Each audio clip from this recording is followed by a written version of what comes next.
Hi, this is Adam, and welcome to the Choral Clarity Collective.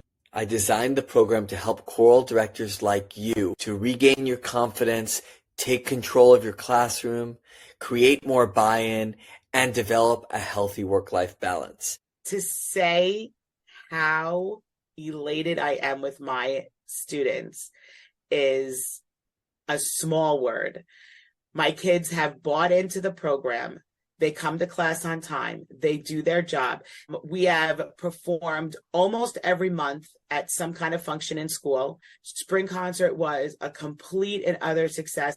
So let me show you what the Choral Clarity Collective is all about. First of all, this is the classroom, and all of this content that you see here is included. You could download my book, Build Your Dream Choral Program. It's yours to keep. Now, here are the phases that we focus on. First, we start with mission and mindset. You need a clear mission to build your choral program. This course will put you in the right mindset, and the community will help you to clarify your mission so it aligns with your core. The mission statement to start with.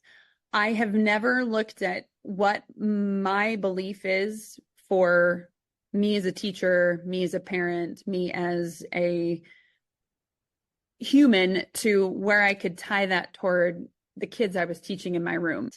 So it really gave me a focal point, not an exhausting one, not a overwhelming one, but one that was very manageable to think, how can I make this environment in my school better? Next, we get to the second phase, which is about preparing for your first day. Everything you need in place to be successful. So let me just show you on the inside. We talk about why students don't follow your rules, the myths about the first day of choir, what we think is supposed to happen.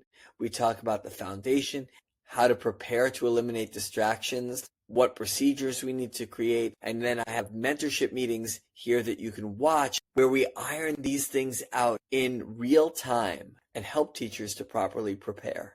We talk about seating, we talk about behavior, and then I show you how to create a handbook. So you could just take the handbook, edit it to your liking. After foundation, we get to the first day. This phase shows you how to take all of the prep work that you did in phase 2A and bring it to life so you are effective in the classroom. We talk about the first day of rehearsal, the second day. What do you do if you're taking over in the middle of the year or you want to make changes in the middle of the year? Then we talk about structure. What is the secret to maintaining your classroom management plan? How do you get students involved in taking ownership for their behavior? How to ask questions? How to lead rehearsal discussions? How to structure a rehearsal? All of the things that set up your program for success. I was sending kids to the office all the time. I started using the behavioral redirection form. So it started just giving me that empowering feeling of like, I can do this in my own classroom. I don't always have to run for help. After that, we talk about vocal technique. There's a whole course on vocal technique, not choral technique. This is where we show you the difference between vocal technique and choral technique, and you learn how to help each individual singer to improve. From there, we talk about how to get every student to match pitch. There are going to be some students who struggle. Rather than kicking them out, what do you do to get them to match pitch? So this is a robust curriculum that is foundational. Learning how to help people match pitch. Now I have a set of tools to be able to do that. Last year, I had 3 students who really struggled matching pitch. And by the end of the year, I had made some progress with them. Now, within this program, we have a community. And inside the community, we have discussions. We have daily posts. Anybody can post and ask questions in the group and get feedback from the whole community. Sometimes it's just nice to listen to what other people are going through, to feel that I can contribute. It's empowering to help some other chorus directors. I never would have thought of that. I always thought I'm the one that always needs the help. If you look at the first post, why showing up here changes everything. That is the point. This is a supportive community that is based in the curriculum. Anybody could ask me questions directly, but most of the time people ask me here right on the posts, and that opens up discussion. And so we have lots of discussion here.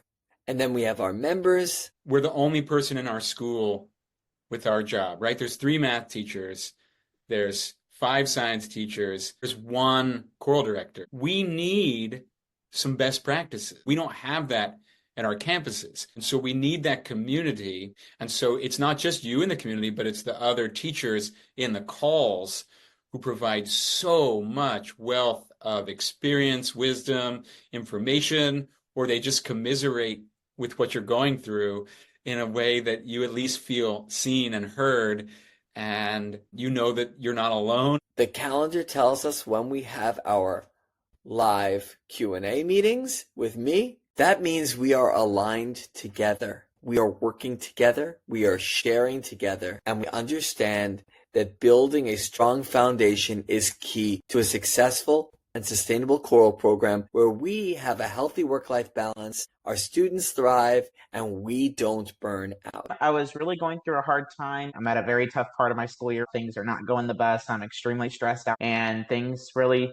turned around. The second semester, things were a lot more manageable for me, and I wasn't as stressed out every day. Even those that I can just tell that may not always participate fully in the class, they still know that I love them. They still know that I appreciate them being in my class. Well, I hope this overview is helpful. And if you're interested, all you need to do is click the Join Now button. There's no long-term commitment. It's month to month. So give it a try, and I hope to see you inside.